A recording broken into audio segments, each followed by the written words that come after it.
पापा आइए ना अंदर। पूनम कहाँ हो पापा? आ गई। पापा आप बैठिए ना, कहते हुए प्रदीप ने पापा को सोफे पर बैठाया और खुद उनके बगल में बैठ गया। तभी पूनम कमरे में आई, बड़े अनमने ढंग से पाँव छूकर बोल पड़ी, पापा कैसे हो? पापा, माँ जी कैसे है? ठीक बहू, माँ जी भी ठीक है। गेहूं की कटाई हो रही थी ना, नहीं तो वो भी आती मेरे साथ। मुस्कुराते हुए किरण जी बोल पड़ी, दादा आप आ गए। कहते इकलौता पोता पवन आकर दादा किसी ने से सीने से लग गया। दादा कैसे हैं आप? आपसे कितने दिनों बाद मिल रहा हूँ। दादा दादी जी कैसे हैं? वह क्यों नहीं आई? तथा गांव में सब कैसे हैं? जाने कितने सवाल पूछ बैठा। पवन नरेश जी मुस्कुराकर उठा, सब ठीक है लला, तू कितना बड़ा हो गया है, अपने पापा से भी लंबा हो गया है क्या? कल मंदिर चलेंगे, तुझे लेकर तेरी नजर उतार दूंगा, कहीं मेरी ही नजर ना लग जाए तुम्हें। कहते हुए पोते के माथे पर हाथ फिर लगा आया और आंखें सजल हो गई। अपने आंचल से पल्लू मुस्कुरा लगा तो बेटे ने पापा को गोद में समेट लिया और बोल पड़ा, क्या हुआ, इतना भावुक क्यों हो गए? कोई बात है तो कह दो ना बेटा। कुछ नहीं, कितने दिनों बाद तुम बच्चों को देखा है। जब तुमने ये घर लिया था तब भी नहीं आ पाए, तब माँ जी की बीमार हो गई। बेटा घर तो बहुत सुंदर बनवाया है, स्वर्ग जैसा है। हाँ पापा सुंदर बना तो है, वैसे भी तो कितने खर्चे करने पड़े आपके बेटे को, और तो कहीं से मदद मिली नहीं। ससुर की बात का जवाब देते हुए किरण की बातों में ऐसा जहर बुझा तीर था जिसे तुरंत असर दिखाया। पापा बेटे दोनों शांत हो गए, जैसे पापा दोनों पर लगा हो माँ बाप को कि आप लोगों ने मदद नहीं की और बेटे पर कि तुम्हारा माँ बाप ने मदद नहीं की। क्या हुआ कि घर उन्हें के बेटे ने बनाया था। दादा के लिए आपका कमरा दिखा दो, आप थोड़ा आराम कर लो। पोते ने दादा और पिता के लिए माहौल को आसान करने का प्रयास किया और उनका हाथ पकड़कर उनको कमरे की ओर ले गया। तभी पवन, रुक जा, दादा के लिए मैंने वह कमरा तैयार किया है।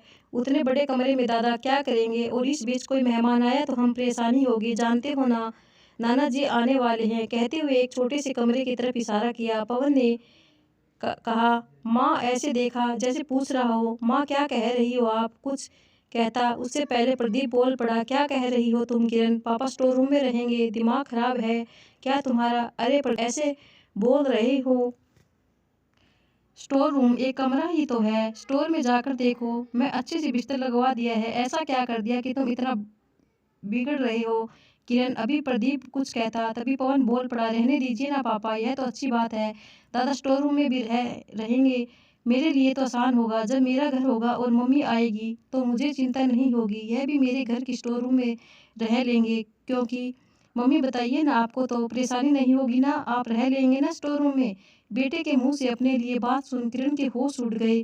कभी नहीं सोचा था बेटा इतनी बड़ी बात कह देगा। ऐसा लगा जैसे सामने बेटे ने आईना रख दिया हो जिसमें वह अपना विकृति चेहरा देख रही थी, और देख रही थी इस दर्पण में अपने को रूप भविष्य का प्रतिबिंब, जो आज के क्रम का भी प्रति छाया था। वह ऐसी निडर होकर सोफे पर बैठ गई जैसे अर्धमूर्छा हो गया। सही क्या गलत समझ नहीं आ रहा था। तभी नरेश जी ने उसके कंधे पर अपने मुलायम हाथों को रखा। किरण ने सिर ऊपर उठाया तो नजरें से मिली। उसने अपनी नजरों झुका ली, आंखों से आंसू बहने निकले। शायद आंखों की उनके सामने आंसू के रूप से माफी की अर्जी लगा दी थी। नरेश जी ने पवन को इशारा किया। पवन आकर माँ के पैरों के पास बैठ गया। माँ की गोद में सिर रखकर बोल पड़ा, माँ सॉरी, मैंने गलत कहा, लेकिन जैसे आप मेरे लिए हो यह भी तो सोचो पापा के लिए दादा भी उतने ही होंगे। आप सिर्फ दादा को ही नहीं पापा को भी दुख पहुंचा है।